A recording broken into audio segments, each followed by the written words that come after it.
വീണ്ടും അലഹബാദ് ഹൈക്കോടതി judge justice Shekhar Kumar യാദവിന്റെ വിവാദ പരാമർശത്തിൽ ഇടപെട്ട് സുപ്രീം കോടതി കൊളീജിയം.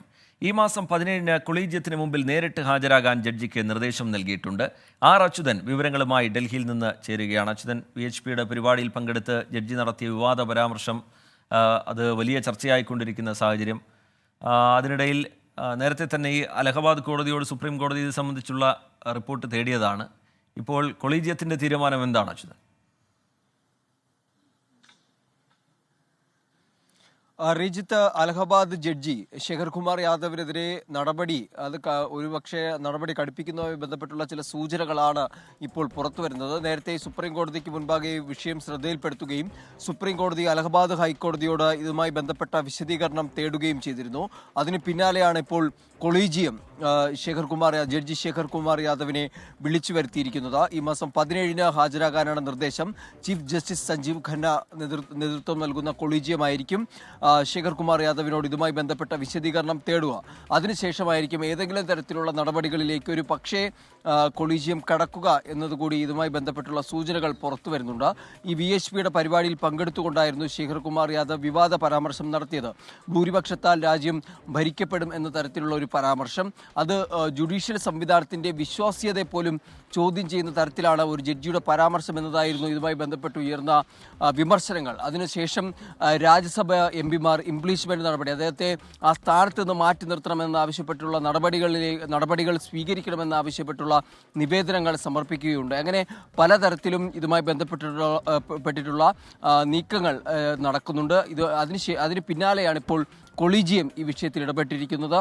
നേരിട്ട് ഹാജരാകുന്ന ഘട്ടത്തിൽ ഈ വിഷയവുമായി ബന്ധപ്പെട്ടുള്ള വിശദീകരണവും കൊളീജിയം തേടും.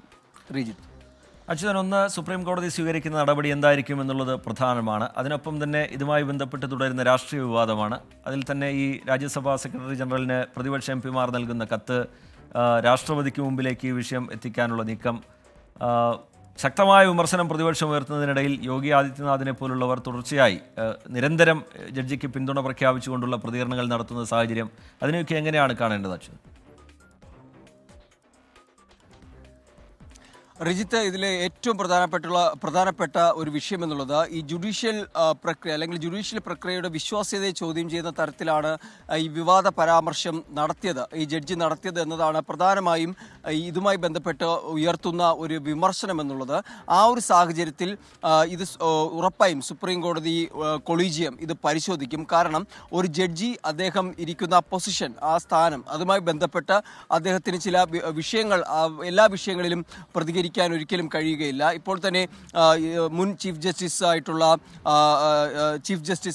ചില കാര്യങ്ങൾ, അതായത് ഈ സർവേയുമായി ബന്ധപ്പെട്ടിട്ടുള്ള കാര്യങ്ങളിലും അതുപോലെ തന്നെ ആരാധനാലയ നിയമങ്ങൾ, ഇതുമായി ബന്ധപ്പെട്ട പരാമർശങ്ങളിൽ നിന്ന് കഴിഞ്ഞ ദിവസം ഒഴിഞ്ഞു മാറുന്ന ഒരു സാഹചര്യമുണ്ട്. അത് പറഞ്ഞത് അത് സുപ്രീം കോടതിയുടെ പരിഗണനയിലുള്ള വിഷയമാണ്, അതിലൊരിക്കലും പ്രതികരിക്കാൻ കഴിയില്ല. അങ്ങനെയുള്ള ചില വിഷയങ്ങളിൽ സ്വാഭാവികമായിട്ടും അതിൽ നിന്ന് വിട്ടു നിൽക്കേണ്ടി വരും. പക്ഷേ ഇവിടേക്ക് വരുമ്പോൾ ഒരു ജഡ്ജി ഇത്തരത്തിലുള്ള ഒരു വിവാദ പരാമർശം നടത്തുന്നു. ഒരു ഭൂരിപക്ഷം രാജ്യം ഭരിക്കപ്പെടുമെന്ന് പറയുന്നു, ഒരു സമുദായത്തെ കുറ്റപ്പെടുത്തുന്നു. അങ്ങനെ ഒരു തുറന്ന തരത്തിലുള്ള ആരോപണങ്ങൾ അത് ഉറപ്പായും ചോദ്യം ചെയ്യപ്പെടുന്ന ഒരു സാഹചര്യമുണ്ട്. എന്തായാലും കൊളീജിയം ഈ വിഷയങ്ങളായിരിക്കും പരിശോധിക്കുക. ഒപ്പം തന്നെ ഈ ജഡ്ജിയോട് ഇതുമായി ബന്ധപ്പെട്ടുള്ള എന്താണ് താങ്കൾക്ക് ബോധ്യപ്പെടുത്താനുള്ളത് എന്ന സംബന്ധിച്ചുള്ള കാര്യങ്ങൾ ആരായും. അതിനുശേഷമായിരിക്കും കൊളീജിയത്തിൻ്റെ ഭാഗത്തുനിന്ന് ഏതെങ്കിലും തരത്തിലുള്ള നടപടികൾ സ്വീകരിക്കുക. ഒപ്പം തന്നെ അലഹബാദ് ഹൈക്കോടതിയുടെ വിശദീകരണവും ഈ വിഷയത്തിൽ നിർണായകമാണ്. അവർ ഏതെങ്കിലും തരത്തിലുള്ള ഒരു പ്രതികൂലമായിട്ടുള്ള ഒരു തീരുമാനമാണ് ജഡ്ജിക്കെതിരെ സ്വീകരിക്കുന്നതെങ്കിൽ അതും അദ്ദേഹത്തെ സംബന്ധിച്ച് ഒരു പ്രശ്നമായി മുന്നോട്ട് വരും. ശരി, അച്യുതൻ ഡൽഹിയിൽ നിന്ന്